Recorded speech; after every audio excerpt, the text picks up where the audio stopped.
Ben Tucker had always been a simple man. He lived on a small farm tucked away in the rolling hills of Montana. The days were long, and the work was hard, but it was the kind of life he had come to enjoy. His mornings started early, with the sunrise cutting through the mist as he tended to his crops and animals.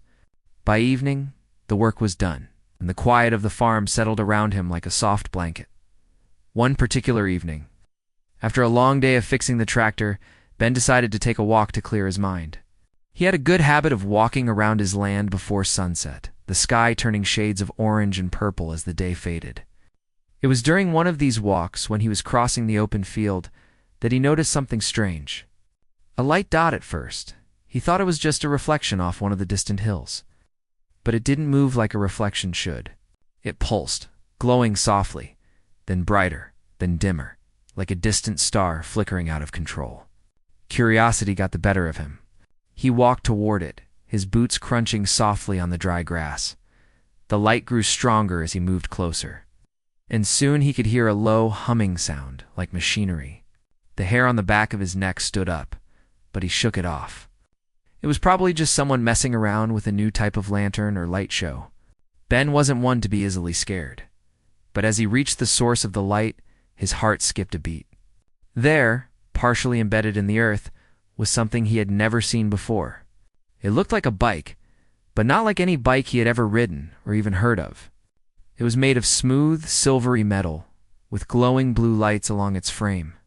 The wheels were unlike anything he had seen, and there was a faint, otherworldly hum that seemed to come from deep within the vehicle, and there was someone. Next to it, a woman. Ben stopped in his tracks. She was lying unconscious on the ground, her skin pale and glowing slightly in the moonlight. Her clothes were strange, tight, dark material that shimmered under the light, and a strange, angular design covered the suit. Her long, dark hair spilled across the grass, and her chest rose and fell with shallow breaths. He didn't know why, but Ben felt an urgent need to help her. Without thinking, he hurried to her side, dropping to his knees. His hands trembled slightly as he touched her arm, and he was surprised to find it cold, but not freezing. It was almost like touching the surface of an ice cube, just enough to make him feel uneasy. "Ma'am," Ben muttered, shaking her lightly. "You all right?" She didn't respond. The hum of the bike grew louder, almost as if it were reacting to his presence. Ben frowned, but didn't let it distract him. He needed to help her. She was hurt, and she didn't look like she'd fallen from the sky by accident. There was something different about her. Carefully, he checked her pulse. It was weak but steady. That was a good sign. She wasn't dead, at least. Suddenly, her eyes flickered open, revealing eyes the color of silver, glinting in the moonlight. For a moment, she stared at him, unblinking. Ben froze, his heart skipping a beat. Who are you?" the woman asked, her voice soft but filled with an edge of fear. She blinked a few times, then winced, touching her forehead with a shaky hand. "My name's Ben," he said, trying to sound as calm as possible. "I live just up the hill. You're not hurt too badly, are you?" She looked at him with confusion, her silver eyes narrowing as if trying to make sense of him. "I don't remember," she whispered, almost as if she were talking to herself. "My name is ... Lyra." She paused, then added, "I don't know how I got here." Ben helped her sit up, keeping one hand under her back for support. As she sat, she looked around, her eyes wide.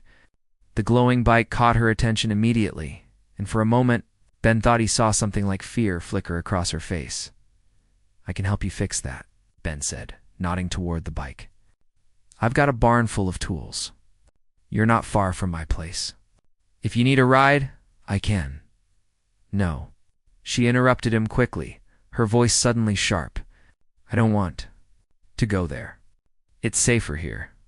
For now, Ben was confused, but didn't push it. She clearly wasn't in a state to argue. He looked back at the bike, noticing how strange it really was.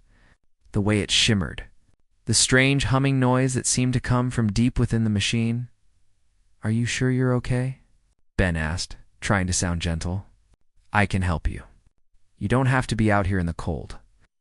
Lyra's gaze flickered back to him, then to the bike, and she seemed to hesitate before finally nodding slowly. Yes. Yes. I suppose I could use some help. I need time. Ben didn't press her further. Instead, he helped her stand. A little unsteady at first, but soon she found her balance. I'll get you inside at least. There's a guest room you can stay in. You'll be safe there, I promise. The two of them made their way toward the house, and Ben couldn't shake the feeling that something was deeply wrong. He was used to seeing animals, neighbors, and the occasional lost hiker, but this was different. Something about her, the bike, and the strange urgency in her eyes made Ben feel like he was in the middle of something bigger than himself. Once they reached the house, Ben showed Lyra to the guest room. She seemed hesitant to enter, but Ben reassured her. You can stay here as long as you need. You don't have to go anywhere tonight, she didn't argue. He left her to rest, but as he walked back to the barn to finish his work, Ben kept glancing over his shoulder. Something told him that this wasn't just a normal night. It wasn't just a simple accident. There was something more to Lyra's story that she hadn't told him yet, and Ben. Tucker had a feeling he was about to get caught up in something far beyond his quiet, peaceful life on the farm. Ben woke up early the next morning as usual. The sun had barely risen, casting a soft golden glow across the hills. He stretched, then made his way downstairs, the wooden floor creaking beneath his feet. His first instinct was to check on Lyra, but as he passed the guest room, he noticed the door was slightly ajar. He peeked inside. The bed was empty. His heart skipped a beat, but before panic could set in, he heard a faint sound from the kitchen. Ben turned and walked down the hall to the small, cozy room where he usually made his coffee. There she was, Lyra, sitting at the table, her back to him as she stared out the window. She seemed deep in thought, lost in something far beyond the simple beauty of the morning. Morning, Ben said, his voice a little awkward. Lyra turned slowly, offering him a small, tired smile. Good morning. I didn't mean to wake you. No, it's fine, Ben replied quickly. I was just surprised to see you up so early. How are you feeling? She didn't answer right away. Instead, she reached for the cup of coffee Ben had left on the counter earlier. She took a sip, but it seemed almost as if she were drinking it more out of habit than enjoyment. Her eyes never left the horizon outside the window. I'm okay, Lyra said after a long pause. But I'm not who you think I am, Ben. Ben raised an eyebrow, confused. What do you mean? Lyra stood up and turned to face him, her silver eyes meeting his with an intensity that made his chest tighten. She took a deep breath, then spoke softly, her voice carrying a sense of urgency. I need to explain something to you. I don't want to, but I have no choice now. Ben felt a knot form in his stomach. He could sense that whatever she was about to say would change everything. I'm not from here, Lyra began. I'm not from your world. I come from a place far beyond the stars. I was sent here, Ben, and I crashed my transport on your planet. The bike you saw last night, it's not like anything you've ever seen. Ben's mind raced. She was an alien? His eyes widened as he took a step back, trying to make sense of it all. The bike, the strange glow, the way she had looked at him, it all made sense now, but it was almost too much to believe. You're saying you're not human? Ben asked slowly, still unsure if he could trust her. Lyra nodded, her expression pained. I'm not. I come from a species called the Lumari. We've traveled the galaxy for centuries, and I've been searching for something. For someone. Ben stared at her, unsure of what to say. He had read stories of aliens in books and seen them in movies, but never once had he imagined meeting one in real life, let alone offering them shelter. I was sent here to find something, Lyra continued, her voice growing more serious. Something important. And I thought I'd found it. But now, after meeting you, I'm not sure what to believe anymore. Found what? Ben asked, his curiosity getting the best of him. What are you looking for? She hesitated, clearly torn between telling him the truth and protecting him from something she didn't think he was ready to hear. Finally, she sighed deeply, as if giving up on holding back. I'm looking for the heir to a forgotten bloodline, Lyra said quietly. A human bloodline. Ben's confusion deepened. What's that got to do with you? And why would you come all the way here for that? Lyra met his gaze, and for a moment, Ben saw a flicker of sadness in her eyes. Because That bloodline is ancient. It's tied to the very beginnings of your world, and that bloodline, Ben, is yours. Ben felt his breath catch in his throat. What, my bloodline? Lyra nodded slowly. Yes. You are the descendant of an ancient human family that once held power far beyond anything you can imagine. You, Ben, are connected to a legacy that has been lost for millennia, a power that could save or destroy entire civilizations. Ben took a step back, almost stumbling in disbelief. I'm just a farmer, he said, almost laughing. There's no way. I mean, this is crazy. I know it sounds impossible, Lyra said softly, walking toward him. But it's true. Your ancestors were part of something far bigger than this quiet farm. Bigger than Earth itself. And I was sent here to find you. To find the heir. Ben shook his head, still trying to process the information. He had grown up hearing stories of heroes and legends, but he never imagined he would be at the center of one. But I'm just me. I'm nothing special. I don't have whatever power you're talking about. Lyra stepped closer, her expression serious. You may not feel it, but it's there, Ben. It's in your blood. And if the wrong people find out, if they discover who you really are, everything could change. For you, for Earth, for the entire universe. Ben felt a chill run down his spine. He wanted to deny it, to call her crazy and ask her to leave, but something in her voice, something in the way she looked at him made him believe her. And that scared him more than anything. Who else is looking for me? Ben asked, his voice barely a whisper. Lyra's face darkened, and for the first time she seemed truly afraid. There are others, Ben. Not everyone wants you alive. Some people will do anything to find you, and they will stop at nothing to get you.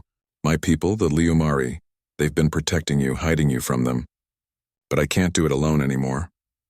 Ben felt the weight of her words sink in, and his mind began to race. He had never been involved in anything like this. He was just a simple farmer, a man who lived alone and kept to himself. But now here he was, caught in the middle of something he didn't understand. I don't know what to do, Ben said quietly, shaking his head. Lyra placed a hand on his arm, her grip surprisingly strong. I'm asking for your help. I can't protect you forever, Ben. I need to find the others who can help. We need to be ready for what's coming. Ben looked into her silver eyes, and for the first time he saw not just an alien or a stranger, but someone who was scared and desperate, someone who needed him. All right, he said finally, taking a deep breath. I'll help you. But you have to promise me you'll tell me everything. No more secrets. Lyra nodded, her eyes softening. I promise. And thank you, Ben. You don't know how much this means. As the day wore on, Ben's mind stayed restless. The quiet life he had known for so long was slipping away, and he was being pulled into something much larger, something he could hardly even comprehend. But one thing was clear, his world and his future had just changed forever. The next morning, Ben felt a strange unease in his chest.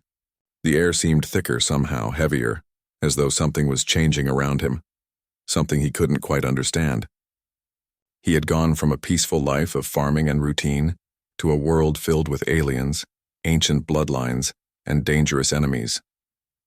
Lyra had stayed in the guest room the night before, but Ben had barely slept. His mind kept racing with questions. Who was he really? Why was he the one connected to this lost bloodline? And what did all of this mean for his simple life on the farm? The more he thought about it, the more confused he became. He took his usual morning walk through the fields, trying to clear his mind, but it didn't help. The landscape that had always felt so peaceful now seemed strange and unfamiliar, like he was walking through someone else's world. He kept thinking about Lyra's words. Your bloodline is ancient. It's tied to something much bigger than you can imagine. Ben didn't want to believe it. He didn't want to think that he was anything special. He was just Ben Tucker, a farmer with calloused hands and a love for the land. But something in Lyra's voice, something in the way she spoke about the past, made him think that maybe there was truth to it. He stopped by the old oak tree at the edge of the field, the one where he often sat to rest, and lowered himself to the ground. He was so deep in thought that he didn't notice Lyra approach until she was standing right in front of him. Ben, she said softly, her voice breaking through his thoughts. We need to talk. Ben looked up, startled. Lyra's face was serious, more serious than he had ever seen her. Her usual calm demeanor was replaced by something darker, something urgent. I've been thinking, Ben said, trying to shake off his confusion, about everything you told me. You said I'm part of an ancient bloodline, that I'm connected to. Something bigger. But I don't understand, Lyra. I'm just a farmer. How can I be anything more than that? Lyra sighed and sat down beside him, her movements graceful and precise. She took a deep breath before speaking. I know this is a lot for you to take in, Ben, she began, but it's the truth. Your bloodline, your family, they were part of a powerful legacy. The humans who once traveled the stars, who helped shape the course of history. Ben frowned. I don't remember any of that. All I know is that my family has been farming this land for generations. No one ever mentioned anything about traveling the stars or being part of some powerful legacy. Lyra nodded, her silver eyes reflecting the weight of what she was about to reveal. That's because it was hidden. Your family's true history was erased long ago to protect you, to protect humanity. The people who ruled the galaxies once feared that this power would fall into the wrong hands, so they hid it. They erased the records, and over time, the truth was forgotten. Ben's heart raced as he listened. But why now? Why me? Why are you telling me all of this now? Lyra paused, her gaze turning toward the horizon. Because the enemies who seek this power have found us, the Sangsari. They're a faction of my people, and they will stop at nothing to find you, to find the heir to the ancient bloodline. Ben's mind was spinning. But you said you were sent to protect me. You were sent to find me. Why would your people want to hurt me? Lyra's face darkened. Not all Leomari are like me. Some of my people are power-hungry. They want to use the heir's power for themselves to control not just your world, but the entire galaxy. The Sangsari believe that if they can find you, they can unlock the power that's hidden within your blood. Ben's throat felt dry, and his thoughts became muddled. So what does that mean for me? What do I have to do?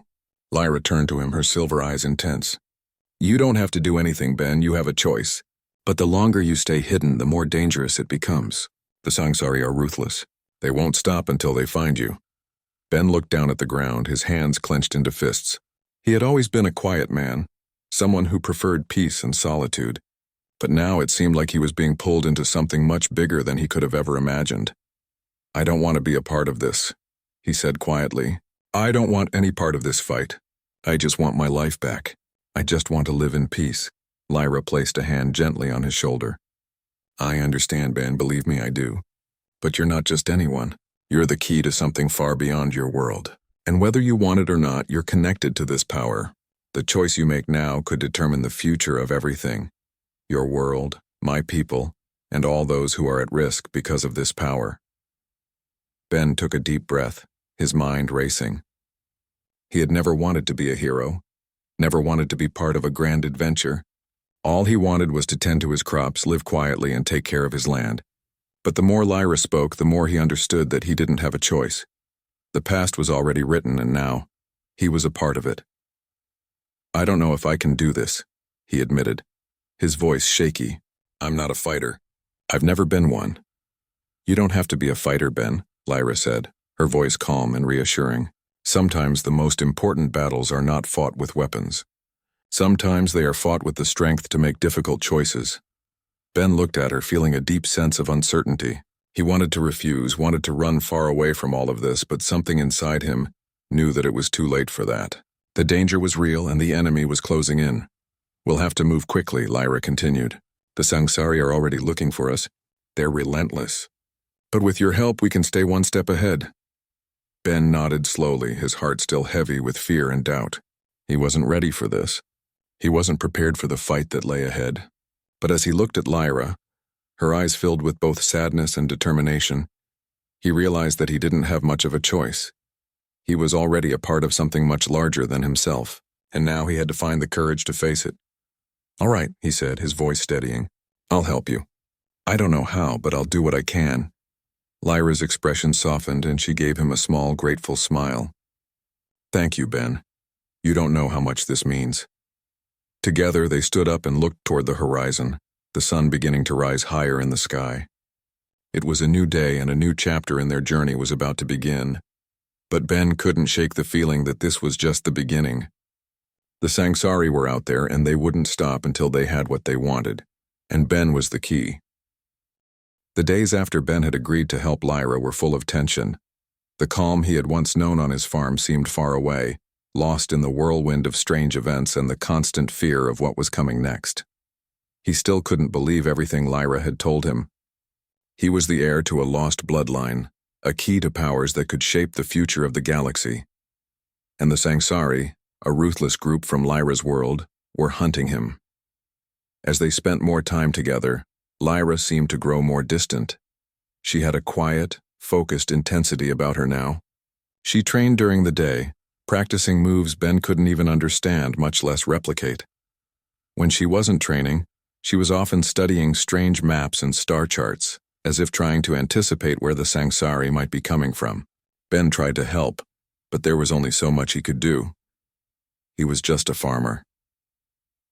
It was late one evening when everything changed.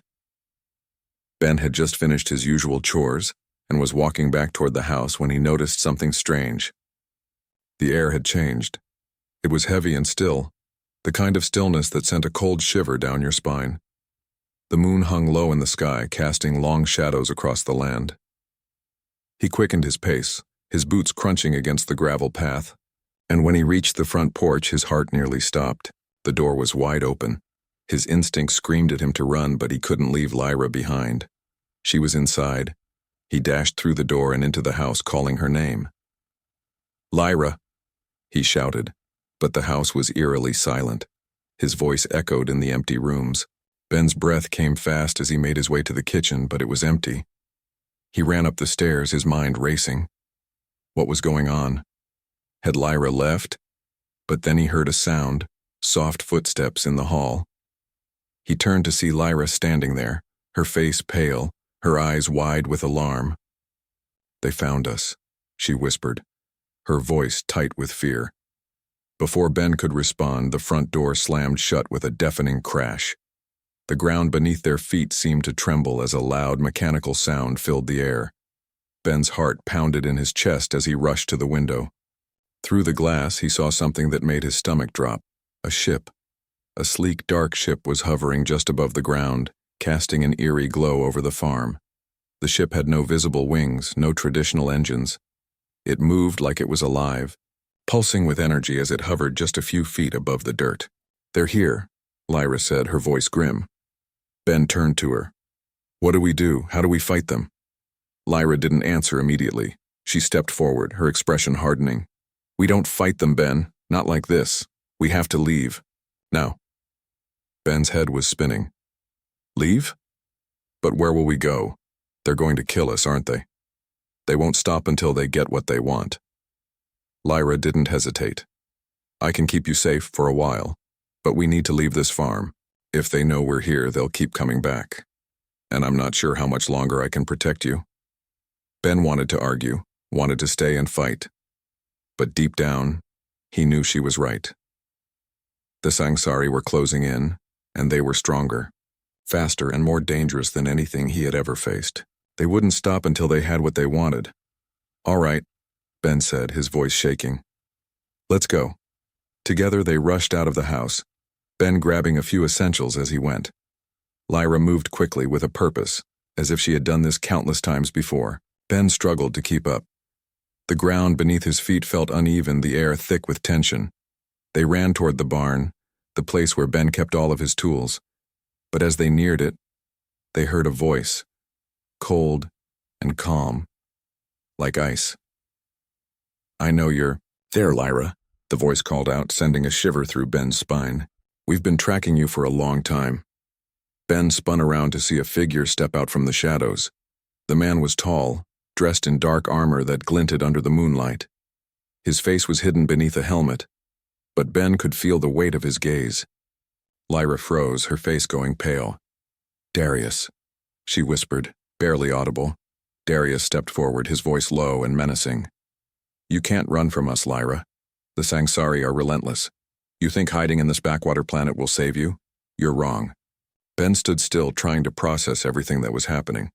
He had no idea who this man was or why he looked so familiar. But there was something about him that made Ben feel small, like a bug caught in a spider's web. "You're a fool if you think you can protect him," Darius continued, his voice full of disdain. "You've wasted your time. The heir belongs to us and we will have him." Lyra took a step forward, her hands clenched into fists. "You'll never have him, Darius. Not while I'm still alive. Darius chuckled darkly. Alive? You think you can stop us? You're nothing compared to the power we have. You should have stayed hidden, Lyra. Now it's too late. Ben felt a rush of fear, but something deep inside him, something that Lyra had mentioned, began to stir. The bloodline, the power hidden within him. He didn't know how to tap into it, but he felt it, deep inside like a spark waiting to ignite, Before he could think, Lyra stepped forward, her silver eyes flashing with fury. Ben, you need to run, I'll hold him off. But Ben didn't move. Instead, he found himself stepping forward, his heart pounding in his chest. No, I'm not running anymore. Lyra looked at him, shocked. What are you? Ben's thoughts were a blur, but somehow instinct took over.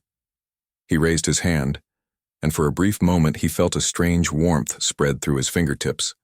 It was like electricity, buzzing beneath his skin. And then, with no warning, a burst of energy shot from his hand. Darius stumbled back, surprised by the power. For the first time, a flicker of doubt crossed his face. Impossible, he muttered. Lyra's eyes widened. Ben, what did you do? Ben didn't know. He had no idea what had just happened. But for the first time in his life, he felt something more than just fear. He felt power. A power he couldn't explain. Darius growled in frustration, but he didn't approach them again. Instead, he turned toward the ship hovering above the ground, his voice cold. This isn't over, Lyra. We'll be back. With that, he disappeared into the shadows, and the ship began to rise into the air, its dark shape disappearing into the night. Ben stood frozen, his heart racing, his hand still tingling from the strange energy that had surged through him. Lyra turned to him, her expression a mix of shock and disbelief. You did that? Ben shook his head, still trying to process what had just happened. I don't know what I did, I don't know. Lyra's eyes softened. That was your power, Ben. You've unlocked it, the bloodline. It's waking up inside you. Ben looked at her, still unsure of what to make of it all. But one thing was clear, the danger wasn't over.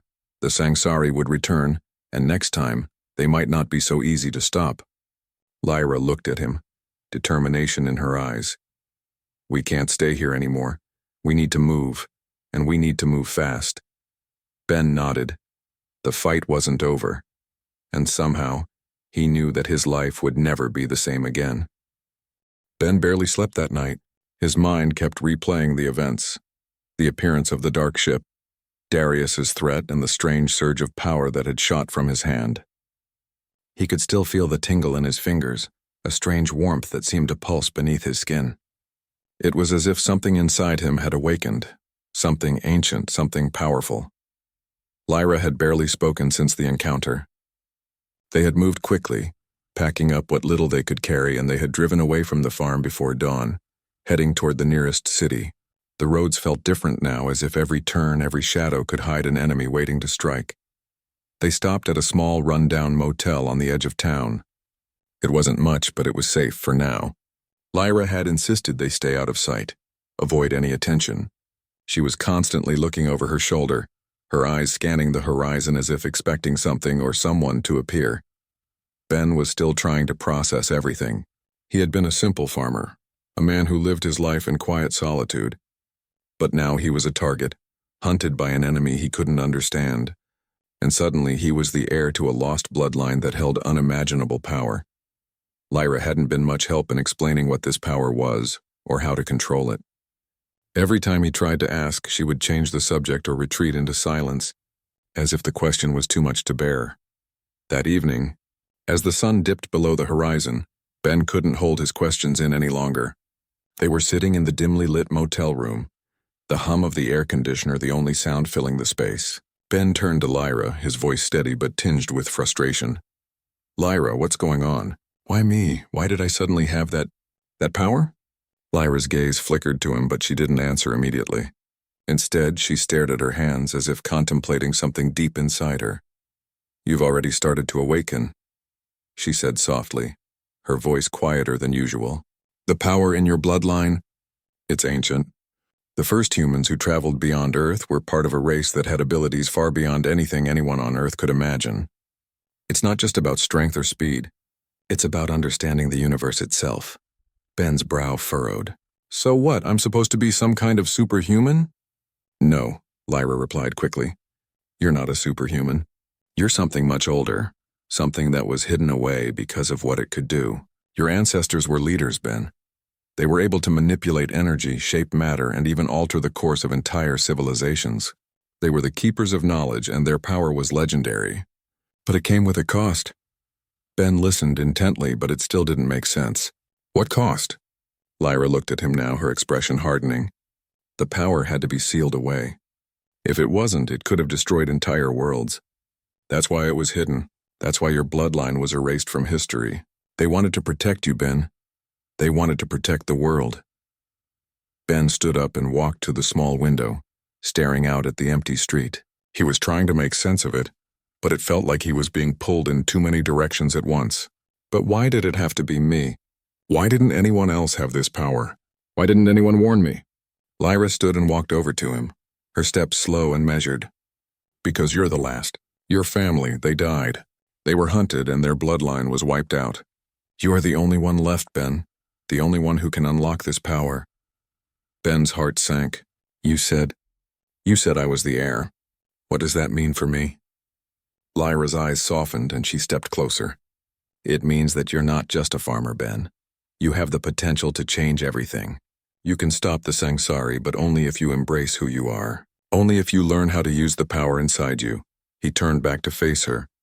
I don't even know where to begin. I don't know how to control it. That energy I felt when I shot that blast, I didn't even think about it. I just did it. That's how it starts, Lyra said. The power is raw right now, unrefined. You have to learn to control it or it will control you. And if you can't control it, the Sangsari will use it against you.